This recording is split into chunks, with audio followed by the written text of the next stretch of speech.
বিশ্বনবী প্রথম কাতারে দাঁড়ালেন, হাজার হাজার সাহাবারা লাইন ধরে দাঁড়ানো। সাইয়েদনা জিবরাইল 1,40,000 ফেরেশতা নিয়ে সাহাবাদের পেছনে দুইটা লাইনে দাঁড়িয়ে গেলেন। বিশ্বনবী তো অবাক, ঘটনা কি? কোন সাহাবীর গায়েবানা জানা যায় তো ফেরেশতা নামে না আকাশের উপর থেকে। বিশ্বনবী জিজ্ঞেস করলেন, জিবরাইল, কোন সাহাবীর গায়েবানা জানা যায়? তোমরা আকাশ থেকে এত ফেরেশতার বহর নিয়ে নামো নাই? কি এমন আমল করেছে আমার মুআবিয়া? কি এমন ভালো গুণ ছিল, ভালো আমল ছিল, যার কারণে আরশের উপরে তার এত সম্মান, যার কারণে 1,40,000 ফেরেশতার বহর নিয়ে তোমরা দুনিয়াতে নেমে এসে তো আসার আগে বিশ্বনবী বললেন, জীবন কাজে লাগাও, বার্ধক্য আসার আগে যৌবনকে কাজে লাগাও, অসুস্থ হওয়ার আগে সুস্থতাকে কাজে লাগাও। সুবহানাল্লাহ পড়ে। এরপরে বিশ্বনবী বললেন, দারিদ্রতার কষাঘাত আসার আগে ধনাঢ্যতাকে কাজে লাগাও। 5 নম্বরে সব শেষে বিশ্বনবী বললেন, ব্যস্ত হয়ে যাওয়ার আগে অবসরকে কাজে লাগাও। এগুলোকে কাজে লাগাতে রাজি আছেন? সবাই রাজি আছেন তো? রাজি আছেন সবাই? আল্লাহ তুমি তৌফিক দাও। চিল্লায় পড়েন আমিন। আর জোরে পড়েন আমিন। 2 দিন ব্যাপী তাফসীরুল কোরআনের মাহফিল। আজকে প্রথম দিন। অনেকে কথা বলেছেন আজকে। কারি আব্দুল কাইয়ুম মিয়া যে চমৎকার কথা বলছিলেন, আল্লামা কবির আহমদ কথা বলেছেন। কালকে সকালে আবার মহিলা সমাবেশও আছে। আসবেন তো আপনারা? পুরুষরা আসবে? হ্যাঁ, আসবেন? একটু জায়গা করে দিয়ে সামনে কিছু জায়গা করে দিয়েন। পুরুষরা বসলো আর পেছনে বোনেরা বসলো। নারীদেরকে কোরআনের কথা বেশি বেশি শোনানো দরকার। কেননা বিষ্ণু বলেছেন, দুনিয়া কুল্লুহা মাতা ওয়া খায়রু মাতা'আদ দুনিয়া আল মারআতু সালিহা। পৃথিবীতে যা দেখা যায় সব সম্পদ। সব কি সম্পদ? কথা বলেন। সব হচ্ছে অ্যাসেট, সব সম্পদ।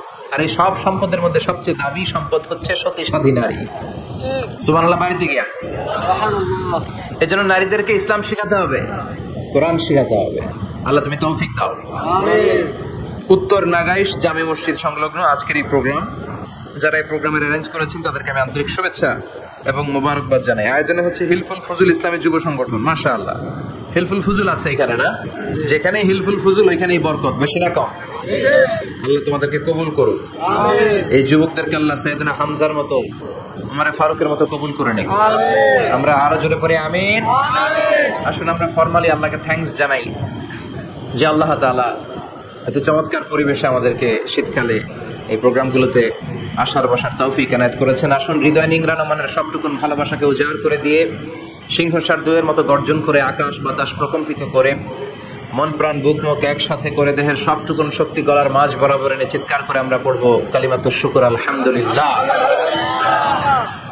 সবাই পড়েন, রব্বানা লাকাল হামদ, হামদান কাসীরান তাইয়িবান মুবারাকান ফীহি ইয়া রাব্বি লাকাল হামদু কামা ইয়ানবাগি লিজালালি ওয়াজহিকা ওয়া আযীমি সুলতানিকা। লাকাল হামদু বিল ঈমান, লাকাল হামদু বিল ইসলাম, লাকাল হামদু বিল কুরআন। প্রশংসা করলাম কার? সব সময় প্রশংসা করবেন কার? খাওয়ার সময়, ঘুমানোর সময়, সিনেমা দেখার সময়। সিনেমা দেখা যাবে? একটু আগে ওয়াদা হয়েছে না? এগুলোর সাথে আমাদের কোনো সম্পর্ক নাই। আল্লাহ তুমি হেফাজত করো। আরো জোরে পড়েন আমিন। সম্মানিত ভাইরা, আমি আপনাদের খেদমতে ছোট্ট একটা সূরা তেলাওয়াত করেছি, যে সূরাটা আমাদের অনেকেরই মুখস্থ আছে না নাই? আমি আজকে সকাল থেকে কিছুটা অসুস্থ। আপনাদের কাছে দোয়া চাই যতক্ষণ কথা বলবো সুস্থতার সাথে যেন কোরআন থেকে রিলে করে করে কথাগুলো শোনাতে পারি। আল্লাহ তুমি তৌফিক দাও। আমরা পড়ি আমিন। এই সূরাটা আমাদের সবার মুখস্থ। 30তম পারার ছোট্ট একটি সূরা। সূরাটির নাম সূরাতুল ইখলাস। সূরাটির নাম কি? সূরাতুল ইখলাস মুখস্থ নাই এমন কি কেউ আছেন? জোরে বলেন, কথা বলেন। সবার মুখস্থ আছে না? ছোটবেলা আমরা যখন মসজিদে যেতাম তখন ইমাম সাহেবের কণ্ঠে শুনতে শুনতে কিছু সূরা আমাদের এমনি মুখস্থ হয়ে যেত। সূরাতুদ দুহা, সূরাতুত তিন, সূরাতুল ফিল, সূরাতুল ইখলাস। এগুলো দিনক্ষণ ঠিক করে মুখস্থ করা লাগে না। এগুলো শুনতে শুনতে কবে যে মুখস্থ হয়ে গেছে আমরা নিজেরাও জানি না। সুবহানাল্লাহ পড়বেন না? সূরাতুল ইখলাস হচ্ছে ঠিক তেমন একটি সূরা যে সূরাটি আমাদের প্রত্যেকের কলিজার ভেতরে আছে না নাই? আছে। এটি অনেক দামি একটি সূরা। আমরা অনেক সময় অনেক জিনিসকে খুব তুচ্ছ মনে করি, জানা থাকার কারণে খুব ছোট মনে করি। আসলে ওগুলো ছোট নয়, আসলে এগুলোর স্ট্যাটাস, এগুলোর মর্যাদা, ডিগনিটি অনেক হাই, অনেক বেশি। তোর মধ্যে সূরাতুল ইখলাস হচ্ছে অন্যতম। দেখতে ছোট কিন্তু মহিমা বেশি, বাংলাদেশে এক ধরনের ছোট মরিচ পাওয়া যায় না, কি মরিচ বলে এটারে? হ্যাঁ, ধান্না মরিচ। তো এটা ছোট, কিন্তু ঝাল আছে না নাই? ঝাল কিন্তু ছোট না, ঝাল অনেক বড়। তো এই সূরাটাও এই ধান্না মরিচের মতো। ধান্না মরিচ যেমনি ছোট, এই সূরাটাও দেখতে ছোট, কিন্তু এটার ঝাল বেশি, এটার বরকত বেশি, এটার মার্সি এন্ড ব্লেসিংস বেশি, এটার স্ট্যাটাস অনেক হাই। তো আজকের এই চমৎকার রজনীতে আমরা এই ছোট্ট সূরাটি থেকে কি শিক্ষা আল্লাহ তাআলা আমাদের জন্য রেখেছেন সেটা আমরা জানবার চেষ্টা করব। আওয়াজ তুলে সবাই পড়েন ইনশাআল্লাহ।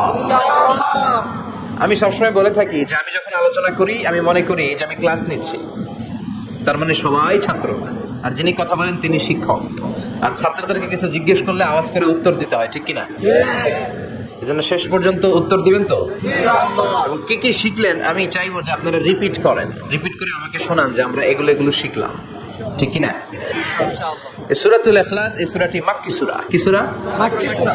সবাই বলেন মাক্কি সূরা। হিজরতের আগে যে সূরাগুলো নাজিল হয় এগুলোকে আমরা বলি মাক্কি। হিজরতের পরে যে সূরাগুলো নাজিল হয়েছে এগুলোকে আমরা বলি মাদানী। তার মানে এই সূরাটা নাজিল হয়েছে হিজরতের আগে না পরে? আগে। হিজরতের আগে নাজিল হয়েছে এই সূরাটি। এই সূরার আয়াত সংখ্যা মাত্র 4টি। কয়টি? 4টি। চিল্লায় বলেন কয়টি? 4টি। এই সূরাটি কোরআনের 112তম সূরা, ধারাক্রম অনুসারে 112 নম্বর সূরা। এই সূরায় শব্দ আছে 15টি, অক্ষর আছে 47টি। শব্দ কয়টা? অক্ষর কয়টা? আবার বলেন শব্দ, অক্ষর। অনেক মহিমান্বিত একটি সূরা, অনেক বরকতের একটি সূরা। মা বোনদের যাদের কানে আমার মাইকের আওয়াজ যাচ্ছে আপনারাও খেয়াল করে শুনেন। এই সূরাটির তাফসীর অত্যন্ত জরুরি তাফসীর। এই সূরাটির নাম হচ্ছে সূরাতুল ইখলাস, কিন্তু শুধু সূরাতুল ইখলাসই এই সূরার নাম নয়। এই সূরার আরো চমৎকার কিছু সুন্দর সুন্দর নাম আছে। এই সূরার একটা নাম হচ্ছে সূরাতুত তাওহীদ। কি নাম?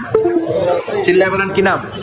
তাওহীদের মুর্শিদ আমার মুহাম্মাদের নাম বলো, মুহাম্মাদের নাম। আল্লাহর নাম জপলে বুঝতে পারি আল্লাহরই কালাম, বলো মুহাম্মাদের নাম। পড়েন সবাই।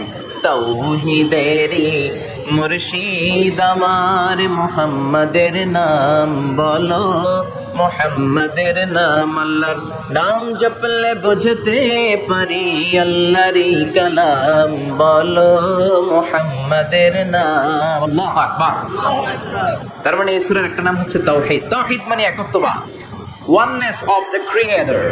স্রষ্টা যে একজন, এই ব্যাপারে আমাদের কোনো সন্দেহ আছে? কথা বলেন। আমাদের রব কয়জন? স্রষ্টা কয়জন? এজন্য সূরার নাম হচ্ছে সূরাতুত তাওহীদ, একত্ববাদের ধারণা। আল্লাহ যে একজন, এই কথাটা এই সূরার ভিতরে চমৎকার ভাবে বর্ণনা করেছে কে? আর তাওহীদের বিপরীত হলো শিরক। শিরক হলো ভয়ঙ্করতম একটা রোগের নাম। ক্যান্সারের অ্যান্সার হয়, শিরকের কোনো অ্যান্সার হয় না। জোরে বলেন ঠিক কিনা? এজন্য আমরা যত ইবাদত করার জন্য নিয়ত করি, আল্লাহ প্রথমে বলেন শিরক করো কিনা আগে সেটা বলো। প্রথমে তুমি শিরক থেকে নিজেকে মুক্ত করার ঘোষণা দিয়ে দাও, তারপরে ইবাদত শুরু করো। ইবাদতটা তখন কবুল করে নিবে কে? এজন্য আমরা যখন নামাজে দাঁড়াই আল্লাহ বলে শিরক করো নাকি? আমরা বলি ওয়াজ্জাহাতু ওয়াজহিয়া লিল্লাযী ফাতারাস সামাওয়াতি ওয়াল আরদা হানিফাও ওয়া মা আনা মিনাল মুশরিকিন। ওয়া মা আনা মিনাল মুশরিকিন। আল্লাহ আমি শিরক করি না, শিরকের সাথে আমাদের কোনো সম্পর্ক। আবার যখন ইজার আর রিদা পরে জিলহজ মাসে হজের জন্য আরাফাতের ময়দানে আমরা চলে যাই, আল্লাহ বলেন হজের ঘোষণা পরে দাও, আগে ঘোষণা দাও শিরক করো নাকি। আমরা তখন ঘোষণা দেই লাব্বাইক আল্লাহুম্মা লাব্বাইক। পারেন না? লাব্বাইক আল্লাহুম্মা লাব্বাইক, লাব্বাইক লা শারীকা লাক লাব্বাইক, ইন্নাল হামদা ওয়ান নি'মাতা লাকা ওয়াল মুলক লা শারীকা লাক। পড়েন لبيك اللهم لبيك، لبيك لا شريك لك لبيك، إن الحمد والنعمة لك والملك লা শারীকা লাক। আমরা বলি লা শারীকা লাক, ঠিক কি না? আমরা যখন হজের জন্য দাঁড়াই, আল্লাহ বলে হজ পরে করো, আগে বলো শিরক করো নাকি, শিরকের সাথে সম্পর্ক আছে নাকি? আমরা বলি লা শারীকা লাক, আপনার সাথে কোনো ধরনের শরীক আমরা করি না। তার মানে শিরক হচ্ছে ভয়ঙ্কর অপরাধ। সব গুনাহ আল্লাহ মাফ করে দেয়, সব গুনাহ আল্লাহ ক্ষমা করে দেয়, একটা গুনাহ ছাড়া, সেটা হলো শিরকের গুনাহ। সেটা কিসের গুনাহ? কথা বলে। এজন্য চাইতে হবে একজনের কাছে, তিনি কে? মাফ করতে পারে একজন, তিনি কে? মনের বাসনা পূরণ করতে পারে একজন, তিনি কে? বিপদ থেকে রক্ষা করতে পারে একজন, তিনি কে? নির্বাচনে বিজয় দিতে পারে একজন, তিনি কে? এজন্য চাইতে হবে কার কাছে? এটার নাম হচ্ছে তাওহীদ। এটার নাম কি? তাওহীদ। তার বিপরীত হচ্ছে শিরক। বিষ্ণু বলেন আখফা মিন তাবিবিন নামাল, পিঁপড়ার গুটি গুটি পায়ের চেয়ে সূক্ষ্ম হচ্ছে শিরক। পিঁপড়া যেমনি মিষ্টির দোকানের ভেতরে, মিষ্টির বক্সের ভেতরে গুটি গুটি পায়ে ঢুকে যায় আর মিষ্টিগুলোকে নষ্ট করে দেয়, ঠিক তেমনি শিরক গুটি গুটি পায়ে ভাইরাসের মতো মানুষের দেহের ভেতরে ঢুকে তার ঈমান আমল সবকিছুকে বরবাদ করে দেয়। চিল্লায় বলেন ঠিক কি না? এজন্য আল্লাহ ডেকে বলেন, গোলাম, কিয়ামতের কঠিন ময়দানে পাহাড় পরিমাণ গুনাহ নিয়ে যদি তোমরা আমার কাছে আসো, আর ওই পাহাড় পরিমাণ গুনার ভেতরে যদি কোনো শিরকের গুনাহ না থাকে, তাহলে আমি আল্লাহ পাহাড় পরিমাণ ক্ষমা নিয়ে তোমার কাছে হাজির হয়ে যাব। পাহাড় পরিমাণ গুনাহ, কিন্তু এই গুনাতে শিরকের গুনাহ নাই, অন্য গুনাহ। তাহলে পাহাড় পরিমাণ ক্ষমা নিয়ে আমাদের কাছে হাজির হয়ে যাবে কে? এটার নাম হচ্ছে তাওহীদ, এক আল্লাহ বিশ্বাস করা। এজন্য সূরাতুল ইখলাস শুধু সূরাতুল ইখলাসের নাম নয়, এই সূরার আরেকটা নাম হচ্ছে সূরাতুত তাওহীদ। চিল্লায় বলেন কি নাম? সবাই বলেন কি নাম? আবার এই সূরার আরেকটা নাম হচ্ছে সূরাতুল মা'রিফা। কি নাম? সবাই বলেন, আরো জোরে বলেন, সূরাতুল মা'রিফা।